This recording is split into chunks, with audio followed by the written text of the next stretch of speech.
अस्सलाम वालेकुम दोस्तों। पाकिस्तान बमुकाबला इंग्लैंड तीसरा और आखिरी टी20 मैच आज पाकिस्तान टाइम के मुताबिक रात के 10 बजे खेला जाएगा। तो तीसरे टी20 मैच के लिए पाकिस्तान टीम में दो बड़ी तब्दीलियां कर दी गई। तो पहली तब्दीली की अगर बात करें तो शुएब मलिक को बाहर कर दिया गया आखिरी टी20 मैच के लिए। तो दूसरे खिलाड़ी की अगर बात करें तो मोहम्मद आमिर को भी बाहर कर दिया गया आखिरी टी20 मैच के लिए। तो इनकी जगह पर कौन से खिलाड़ी खेलेंगे, मुकम्मल तफसील आप लोगों को इस वीडियो में बताएंगे। दोस्तों अगर आप अभी तक चैनल को सब्सक्राइब नहीं किया तो बराए बनी बिल्कुल फ्री में चैनल को सब्सक्राइब करके साथ लगी बेल आइकन जरूर इनेबल कर देनी है, ताकि आप लोगों को पाकिस्तान और इंग्लैंड के दरमियान होने वाले आखिरी टी20 मैच की अपडेट सबसे पहले इसी चैनल पर मिलती रहेगी। चलिए दोस्तों, बगैर की आपका कीमती वक्त ज़ाया किए आपको बताते चले कि पाकिस्तान और इंग्लैंड के दरमियान तीसरा टी20 मैच आज खेला जाएगा, जिसमें पाकिस्तान टीम को अगर ये मैच हार गई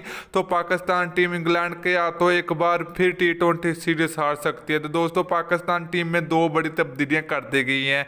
तो अगर बात करें उनकी जगह कौन से खिलाड़ी खेलेंगे, पहले नंबर की बात करें तो मोहम्मद आमिर की जगह पर पाकिस्तान टीम के फास्ट बॉलर वहाब रियाज को शामिल किया जाएगा तीसरे टी20 मैच के लिए, क्योंकि वहाब रियाज को तीसरे टी20 मैच में मौका दिया जाएगा, क्योंकि मोहम्मद आमिर इंजरी का शिकार हो चुके हैं। तो इसके अलावा दूसरे खिलाड़ी की अगर बात करें तो शुएब मलिक की जगह पर पाकिस्तान टीम के नए टैलेंटेड खिलाड़ी हैदर अली को शामिल किया गया। तो हैदर अली को तीसरे और आखिरी टी20 मैच के लिए पाकिस्तान टीम की तरफ से मौका दिया जाएगा इंग्लैंड के खिलाफ। तो दोस्तों वीडियो अच्छी लगे तो लाइक और शेयर जरूर कर दीजिए।